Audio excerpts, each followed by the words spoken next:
development. So I've come at a point that I thought, it's time to share this as well. It's not only time to keep learning, keep moving myself, but also to start sharing this with others. So this is very much how this workshop came to be. I just asked it here at the ashram, they said yes, so I started preparing, and this is the result. Okay? Are there any questions before I start? Okay. One last practical thing, there is a meditation, a guided meditation, more at the end of the workshop. And for that meditation, I will put the camera off because I want it to be safe. So you can do your thing and connect to yourself and not having the idea of having a camera around. Okay? Okay. I was born in the Netherlands. I lived in Zaandam. I worked as a secondary school teacher for 12 years.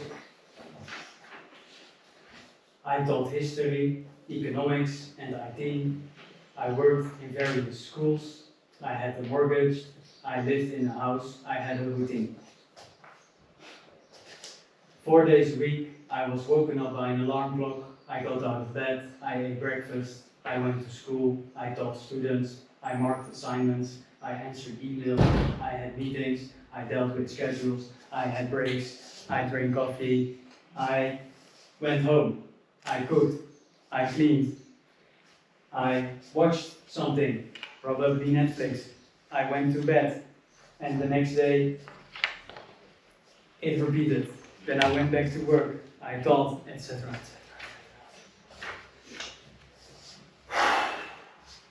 There are so many people living their lives with the exact same framework, in the exact same rhythm, in the exact same way. And I really believe, and what I want to express in this workshop, is that we are not made as human beings for each and every one of us to live the same life. And I really hope you have already made steps into releasing yourself, moving away from what is taught to you to be normal. By your parents, by society, by education, by jobs, etc., etc., etc., etc. Because, not because, life can look very different. For me, it's been about 10 years ago that I started doing things differently. And you have to understand, I've been a very good boy for society. I did my homework, I did my studies, I was always on time everywhere. I've been the perfect student, the perfect husband, the perfect, I was very doing it the right way. But from inside myself, I did not feel the happiness, the fulfillment, or the content that I thought life would bring me. I was there, I had a house, I had a car, I had a wife, I had a son. Okay, I'm where I should be, but I don't feel happy. Why? What's happening? And of course, this question of why starts a process, because if you keep asking that to yourself, there's quite some things to uncover. And about a year ago, me and my family, we sold everything. We sold our house in the Netherlands. We bought a car with a rooftop tent, you can see it over here, and we just started traveling.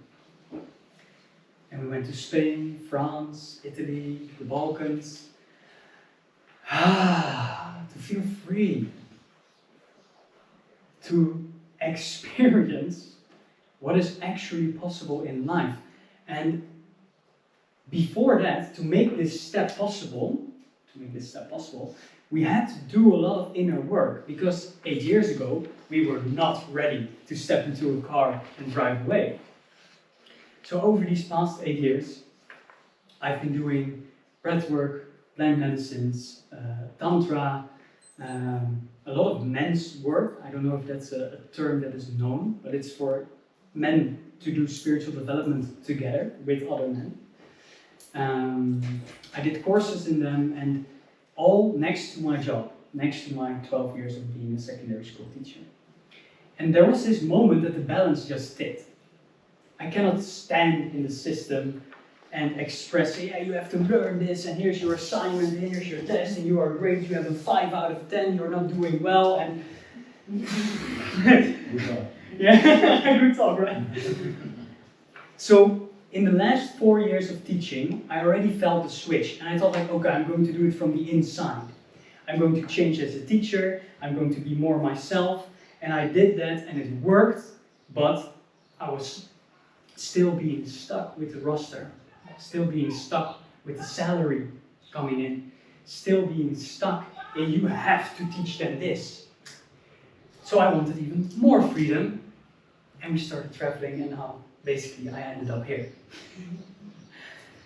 Yeah. Now here's the thing.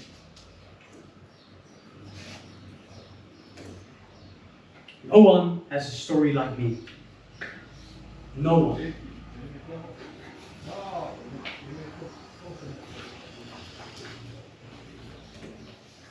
But also no one has a story like you. And I really feel that we are not honoring and not enjoying and not respecting our uniqueness enough, because we are taught that you always have to be an opinion on whatever anyone is doing. And as a person, you receive all these opinions and all these ideas on how life should be, and you are given advice, and maybe you are giving advice, either asked or unasked. But 9 out of 10 times, the way you are living your life cannot be copied to how someone else should live their lives. And it's this unicity that makes us human. It's this unicity that also makes you belong to the world and makes you not only receive from it and not only receive from others, but also to be expressed what you are giving to the world. And here's the thing. We are all drops of the ocean. And what happens, especially in the West or in big cities or wherever you grew up, most of the time we get lost in the ocean and we lose the drop. We lose the spark. We lose what makes us unique.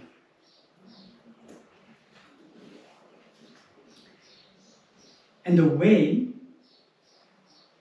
the path to start searching, hey, what makes me different?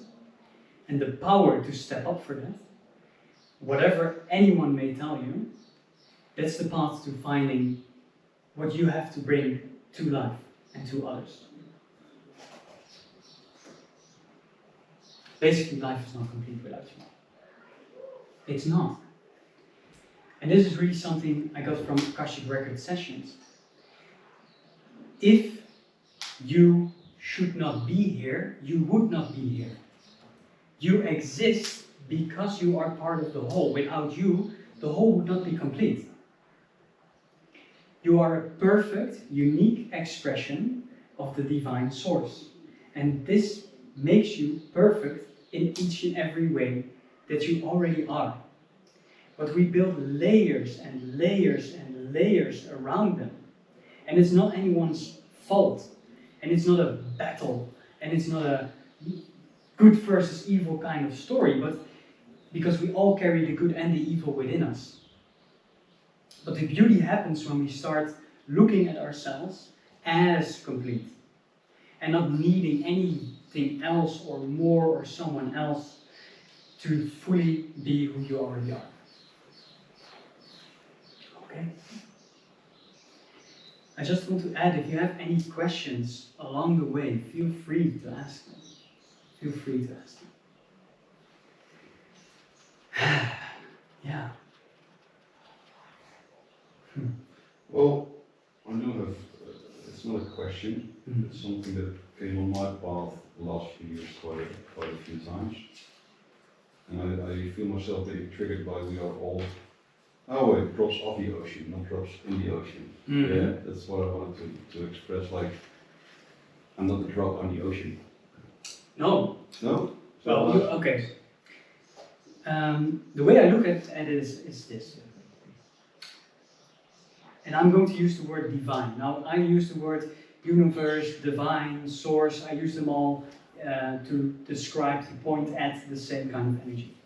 So, you are part of the universe, but the universe is also part of you. And even, I always really like when science comes up with something that has already been known by ancient traditions for ages. They found a way to put data, like computer data, on our DNA. And they found out that the amount of data that our body can hold is the exact same amount of data they calculated that they should be in the universe. So we are literally holding all the data of the universe in each and every single of our bodies. Whoa. Yeah. Yeah. I love science. That's fast. Yeah. So even science is catching up. It's slow, but it's catching up. But how did they measure it? What is the Yeah. method? Okay, here we go. That's the scientific brain going on. Exactly. Yeah, you can read about it. I think I can find it. I think I can find it. The DNA, the amount of data on DNA is actually quite easy because they know the amount of DNA strains in a human body. And they measured like, okay, how much data can we put on one DNA strain and then just multiply it by the amount of DNA strains. But the idea of how much data there should be, I don't have the equation for you, okay?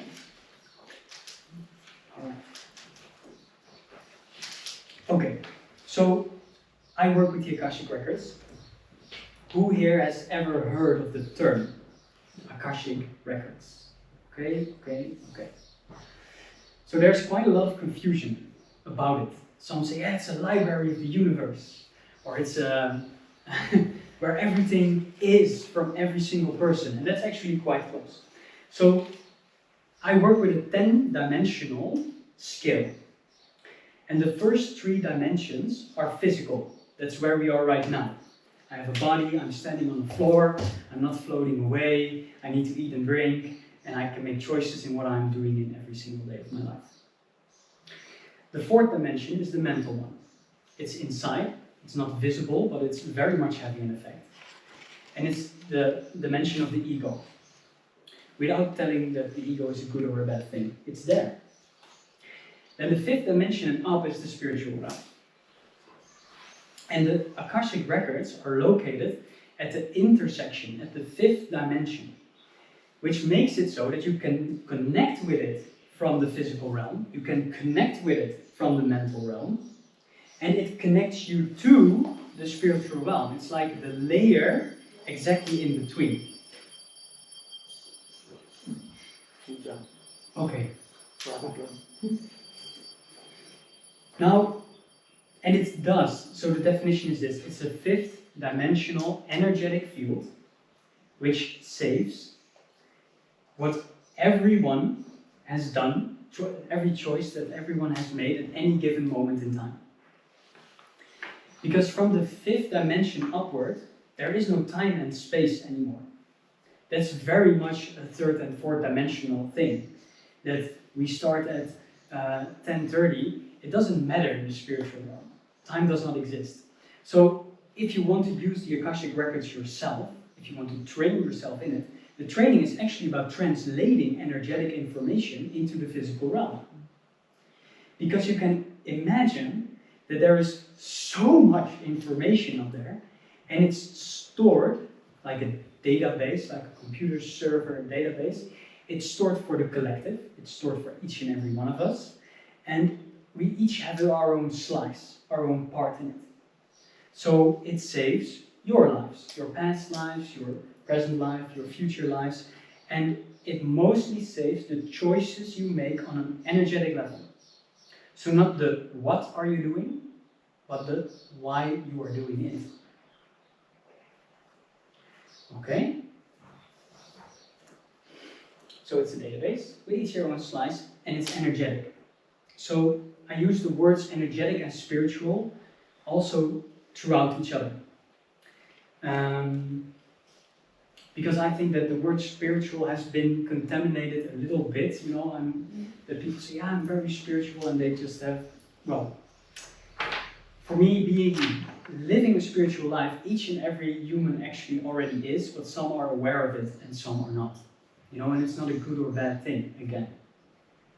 But because it's energetic and there's no time and space, you can also access the Akashic Records, go back to when you first emerged from Source and ask, hey, why am I alive? What am I bringing to the world? Where was my first incarnation? Was it on Earth? Was it somewhere else? And you can translate all this kind of information back to the here and now and see what that can mean to you. Is the why, when you first incarnate, is the why that you are here the same all the way through? The first you incarnate is why you are the same. The same reason, because it's the same why every lifetime. The same destiny. This is a very interesting one. Okay, because we are going to talk about free will and choice. It's a very important concept for this workshop. The creation of your soul. And now I'm just going to explain what my idea about this is, and you just take away from it what you want, from everything here actually. My idea is this. Take a look on the other side. Imagine you are the universe. Imagine you are every chair, every floor, every tree, every animal, every human. You are the space in between. You are every cell. You are everything that has been, that is, and that is going to be. You are literally everything. How are you going to experience yourself? Because if I'm everything and I want to experience the tree, I'm already the tree as well. I want to experience the air. I'm already the air as well. I want to experience what it's like to be on this planet. I am the planet. So in order for the universe to experience all the beauty that it has created, it split itself. It created from its own mass the separate souls, which gives the idea of separation, which is very much true in the physical and the mental realm. We are separated. Fifth dimensional and up, we are not separated anymore. But here we are, because otherwise I couldn't experience how it is, what it is like to be me. It's impossible. Without separation, Source cannot experience itself. Now to come to your question. So that part is destiny. That part, why you are created the way you are and with your unique traits, your unique gifts, that part is destiny. And then you have an incarnation. You go into humanoid form on whatever planet. And your first incarnation says something about you because it's energetically most aligned to your soul, to make it easier to have your first incarnation. During this experience of life, you make choices. And then the karma train starts running. Because if you make choices out of lack, obedience, fear, and all these emotions and thoughts that are not in alignment with what you truly are, so you make choices that are not aligned to what you really want, you start creating these layers around you, and you take them with you in the next life. And there you are again, but you're still carrying this karma around. Until you make different choices. So there is part destiny, there's definitely part destiny, and there's also a huge part of free will and choice. And that's actually where I want to focus on for today. Okay? Thanks for your question. Okay, because there is a problem. Where is your power? And I have to get in touch with my audience a little bit because I understand that most of you have already taken steps away from society or the system or the way you are thought that life should be. But if you are still fully living life the way you are brought up, with a job, healthcare system, etc., where is your power? Where is the power for your health? Who are you trusting with your health? The healthcare system, of course, If I'm sick, I'm going to a doctor and the doctor will help me. Okay. Where's the power for your education? I need to go to school and I need to have a diploma, and then I go to another school and I have another diploma, and then maybe I go to another school and I have another diploma, so I can maybe finally be good enough to fulfill that job, which is also created. Where's the power for your money? The job. You need to have a stable job in order to make money. That's what I have been growing into. You need to choose something stable. I wanted to be a game designer, and my parents said, no, there's no money in game design. They were wrong. They were 100% wrong. But I chose the safe way, education. And it's perfect, it's okay. But we give our power away. We give our choice away because we are taught to believe that we have no choice.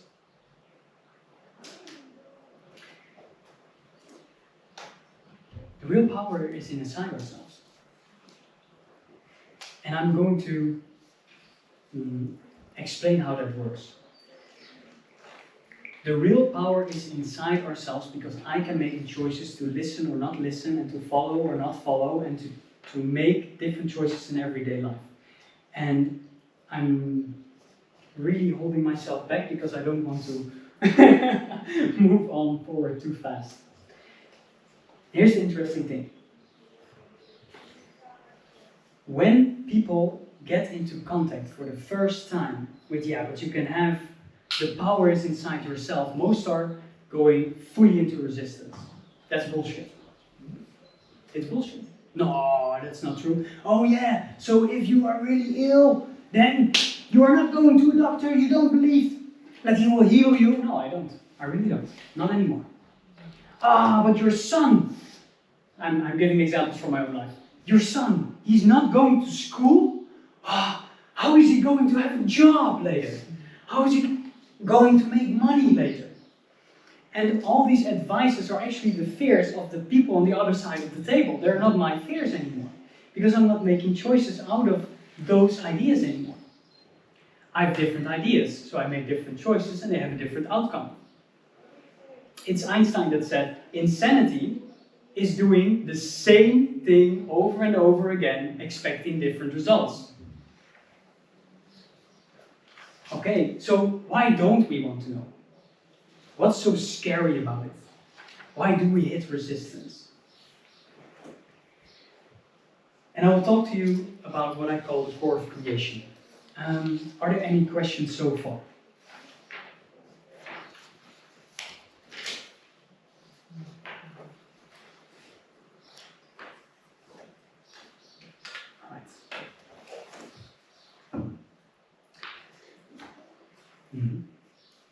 Could it be that we don't want to know because it makes us responsible?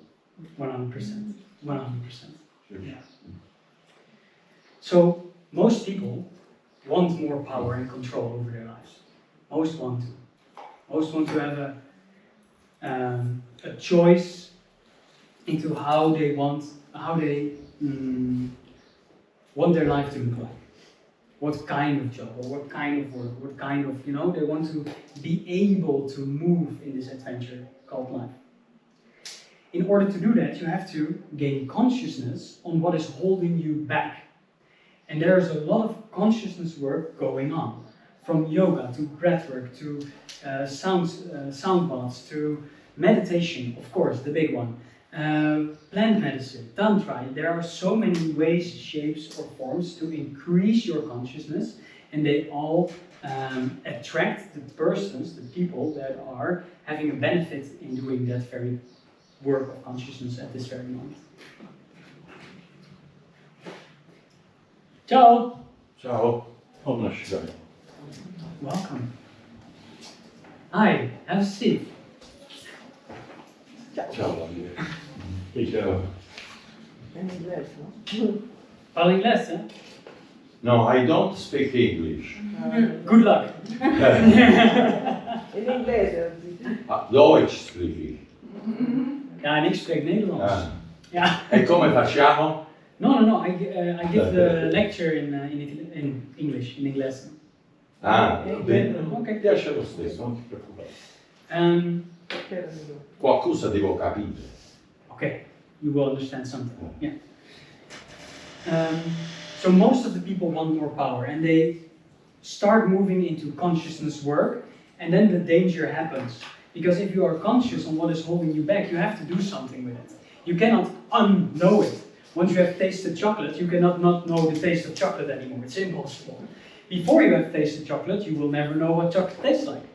So you have to become conscious of something, but at that very moment, responsibility kicks in. Because you cannot say, oh, okay, so wait. I have childhood trauma. My father was not emotionally available. So I'm having very much difficulty with feeling emotions, so I'm making choices out of my brain more than out of my heart. Okay, consciousness. Hell yeah, and I know this can bring me more power, because if I'm in touch with my emotions more, I can make more conscious choices.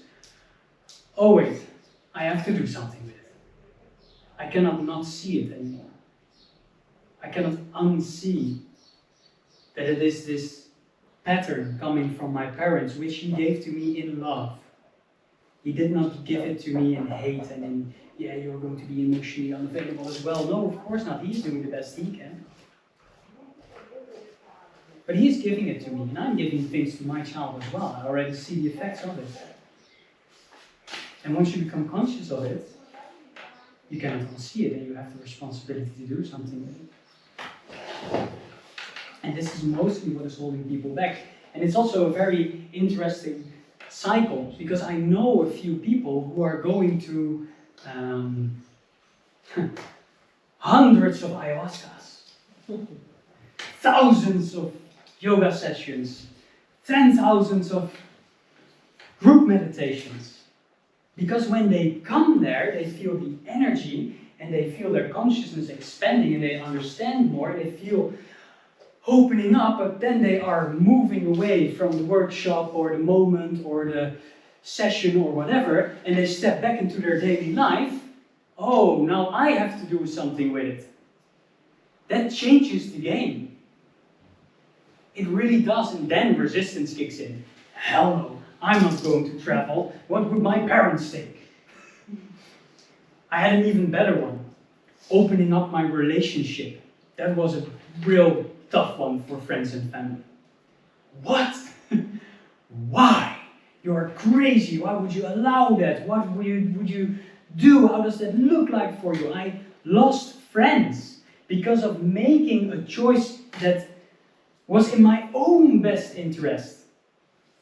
And then so-called friends said, no, if you do that, we will not be your friend any longer. Okay, goodbye. Fine, ciao. But I am taking my responsibility to do something with it. And this is very much what's holding people back or keeps people in the loop of what I call outside spirituality. I'm so super spiritual because I go to 15 yoga sessions each week and I do meditation each morning. I'm not saying that it's not bringing them anything, but it's to keep them in the loop of creating more consciousness without taking responsibility in daily life. Are there any ideas about this? A beautiful word for this is spiritual bypassing. Ah, yeah, Like, exactly. it's like when you have a relation and you're not happy, you take some outside that you can stay in the other one. And Yeah. they do it like this. Yeah, Like, yeah. Or unfair reflecting. No. That's your emotion. You have to deal with it. no. Okay, that's true. But if you, Sometimes it's like this. sometimes it is. But if there are it hits people- me, it's also mine. Exactly. Right, There are people using it as an excuse. You know, it triggers something in themselves and they say, "Oh, that's yours. So keep it away." Yeah. And of course, every real step that you make that is outside of your comfort zone, by definition, is going to be uncomfortable. It was very comfortable for me to have a house and have a salary and have a job. And now I'm living in a caravan in a plot of nature. uncomfortable. I don't even have a shower. I need to wash like by heating water on the stove and putting it in a bucket and wash myself. Uncomfortable? Yeah. Yeah, very much. For a few weeks, then it becomes the new normal. That's the interesting thing. Once you move out of your comfort zone and you step into something uncomfortable and you stick with it, it becomes a new comfort zone. And you can expand your comfort zone in this way, by just stepping over the line, being in discomfort until it has been absorbed by your comfort zone. It has been added to your comfort zone. Okay. No. Not yet. Not yet. Yeah. Okay, so it's time to shift. It's time to shift more into our own power. Question: have you ever felt like the same lessons just keep coming back? You are stuck in same situations again and again and again and sometimes again. Okay, I see anyone willing to share? Or that's scary. Or Well, Special? No. What do you want to know? Not a particular one, so in general. okay, let's keep this in general. I will get very particular later on. Yeah? Oh, you can get that in. Okay. What happens is usually, if you have this pattern and not so traumas, whatever, and thought, sure you create this new you that you can feel it. Mm-hmm. And when I have experience, when I do something with it, when I work on it inside, Mm-hmm. because I know it happens again and again and it's not comfortable, the next time the experience may be a similar situation, but my reaction is very different. Yeah. Step by step it's getting, and at the end it's gone. Yeah. I like this. Yeah. But That's it doesn't happen with one usually. No. I think they say in Buddhism you need to run a pattern 21 times before it gets solved. I got kind of scared by then. 21 times is quite a lot for some patterns. But yeah, you are giving a perfect example, because once you start reacting differently, you actually make a different choice. And we'll have a look at that a little bit later. So yeah, basically welcome to life. And it's the karma train. I call it a train because it's on 24/7 continuously. And it gets saved into your Akashic Records. So every choice from past to present, they create how you are experiencing your life right now. And if you did not solve something in a past lifetime, it will return in this lifetime. And if you are creating new karma, then it will come back up again. Yeah. So I want to ask you to close your eyes for a moment. And try not to fall asleep.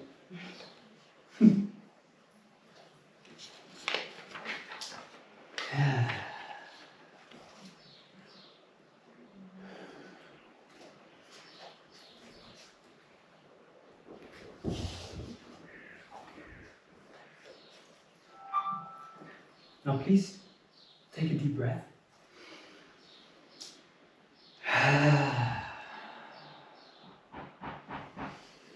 And another.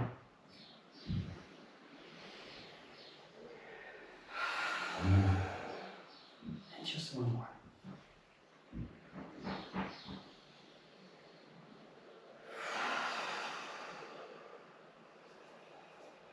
You are making so many choices every single day. But some of them are what I would like to call the big ones. Return to a moment where you made a choice that really impacted your life, and check with yourself if that choice was in your own best interest or not. Just a single choice. and try to feel not the particular choice, what was the choice you made, but from what energy did you make this choice? Was it out of trust? Was it out of love? Was it out of faith?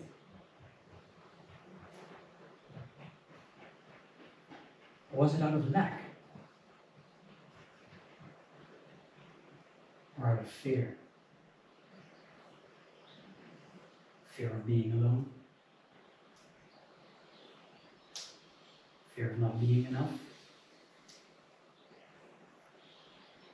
Fear of not having enough?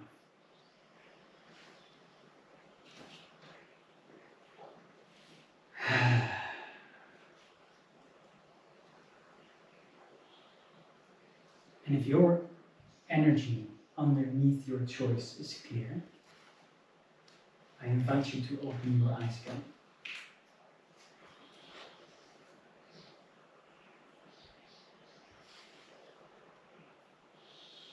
Is there someone willing to share their choice? But mostly, if you're not feeling comfortable with it, you don't need to explain the literal choice, but what the energy below the choice was.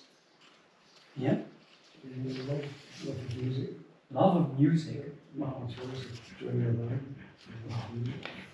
So it's pleasure and it's passion. Joy. Yeah.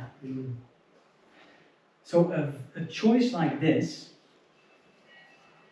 sends the energy of joy into the Akashic Records and keeps it there.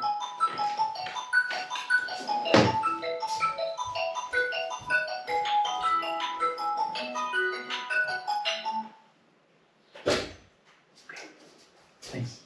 Is that sent to the Akashic traditions as well? Is that sent to the Akashic? No, everything, yeah. He's making the choice. Well, he's making a choice to stand up and He leave. does it all the time, so he's get back on. No, not necessarily. Not necessarily, but he will. There's no good and bad in the choices. That's also interesting. You just get back what you are giving. And a few of the most interesting ones, okay, I'll keep this one open, are, for example, I need to work hard to make a lot of money. Okay, so if you send that, I need to work hard to make a lot of money, you will get a lot of hard work to make money. It's that easy. But if you are open to new possibilities, you will get situations in your life that will show you new possibilities. If you are open to love, you will come into loving situations. If you are fearful of being alone, you will be alone. Because you are going to have to experience that to release the fear. And to release the fear, you have to take the responsibility to release the fear. Yeah. So you said that the joy, that choice, goes into the Akashic Records. Yes. And then what? Okay. Sorry. Okay. Thank you. So here's the thing. It comes back to how easy it is.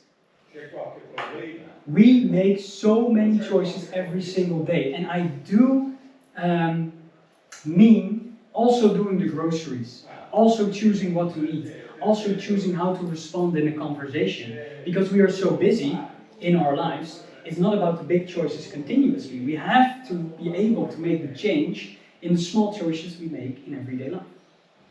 Because with every choice you make, which is what you do, not what you think, not what you feel even, it's what you do. So it's what's visible from the outside.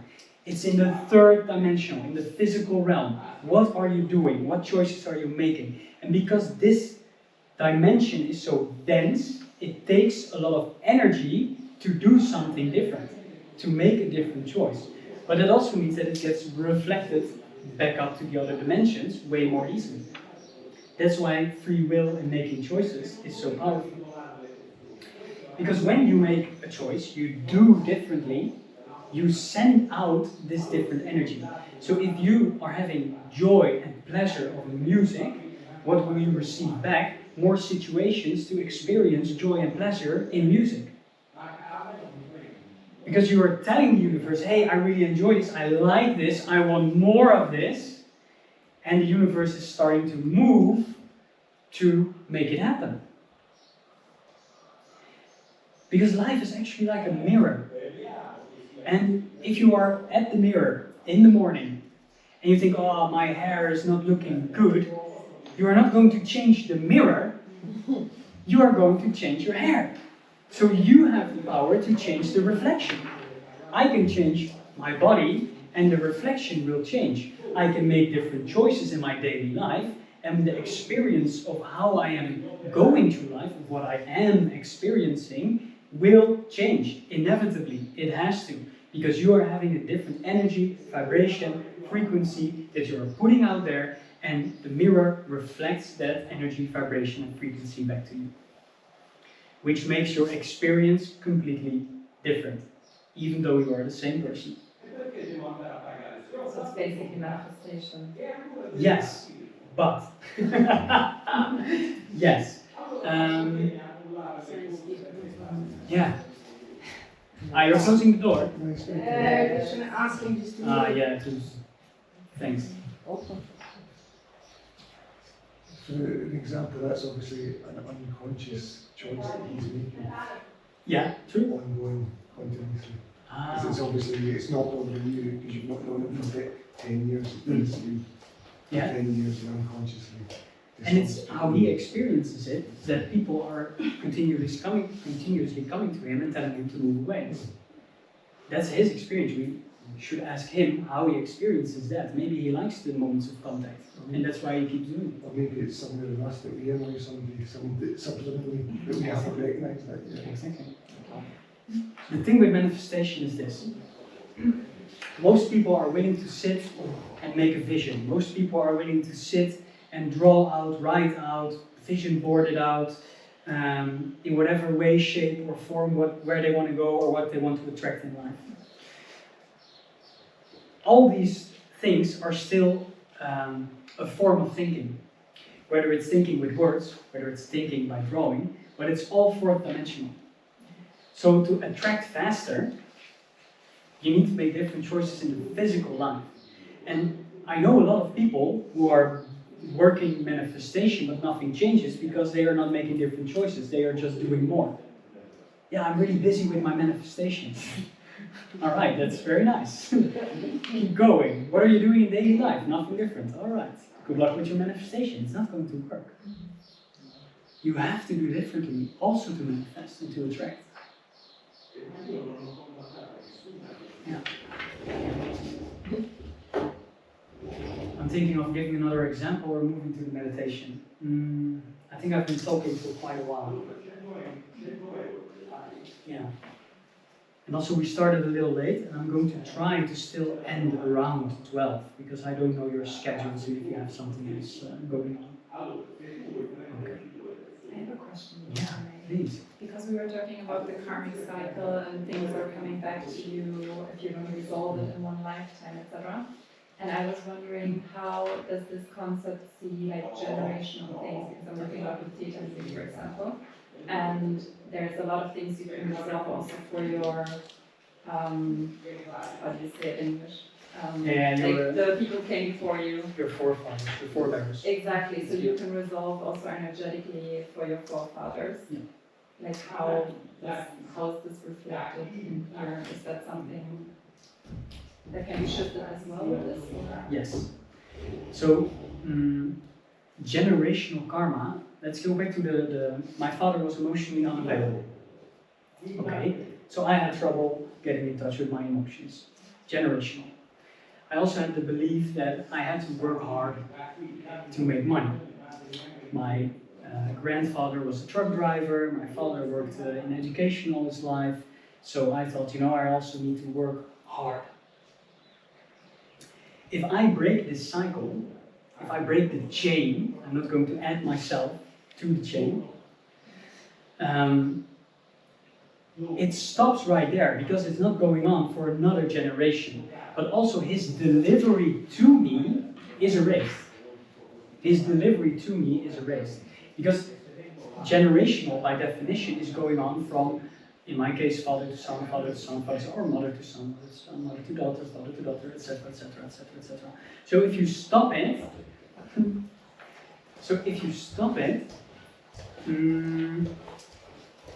My son, of course, will not have the same problem anymore. But you were asking specifically if it will clear for the forefathers as well, completely. I would say no. I would say no. I would say that in the next lifetime he still needs to clear it up himself. Yeah. Maybe we should all go together? Yeah. So it's all like mirrors then. So we're like a mirror for the universe, Mhm. and then the children are like a mirror for us. Yeah. So it's all kind of. Okay, so also about manifestation, also about attracting new things in life. It's actually about you and you. It's very personal. But of course, we live with so many people. You cannot do life without other people. And my son mirrors me a lot. Who here has children? Anyone? Yeah, okay, no, okay. Do your children mirror you? At the moment, not. Okay, did they mirror you? Yes, sure. Yeah. They're So- perfect mirrors. All these reflections of each other, basically you are all different parts of me. And you are showing me something that I can either feel reflecting, or I can feel like, oh, I have to do something with that. When I started men's work, this is an interesting example. When I started men's work, the first festival I went to, I saw one of the guides, one of the facilitators, and my mind went ballistic. It went crazy. Oh, look at him. He is a guide here. He looks like a weak ass, boos, he's softy, etc., etc., etc. It was all projection. It's all projection. And I realized that at the moment. I was really in this phase like, oh, this is how it works. And I'm in a scene where I can express this. Let's go and try this. So I stood up, I walked to him, and I said, hey, Johan, he still remembers, I'm sure. Can I share something with you? Yes, he said. I will remain silent until you are done sharing. Okay. I really think you're a weak ass wuss. And thank you. Thank you for showing that I, as a man, am allowed to be softer. Thank you for showing me that I, as a man, am not needed to always have my chest up front and be strong and powerful, but that I am also allowed to release, and I'm also allowed to let go. Thank you. And he said, well, thank you, and we hugged, and it was done, because I knew this was the setting to do this. But that's making a different choice, not going with the mind and staying with it and criticizing, basically criticizing myself. I'm basically criticizing myself. Actually, yesterday evening, I went to a breathwork. I gave breathworks myself as well. So the first 10 minutes, my mind went like, yeah, I would do this differently, and that differently, and this differently, and such differently. I'm not going to express myself like that. I'm not going to criticize, but I do have the feeling that I have a message to bring. What is the actual message that I feel in this breathwork? Oh wait, I don't feel safe the way it is being done. That's something I can share. So I shared, thank you for this breathwork, but I didn't feel completely safe because of this and this and this. That's a different choice. That's visible from the outside. So that's one of my examples about criticism and criticizing. It's so easy. And it's okay if the mind goes crazy, but it's what you do with it that changes your life, that changes the reflection in the mirror. Now, did I answer your question? Because this story just came up? Yeah. Okay, yeah. Because the question, yeah. I remember, yeah.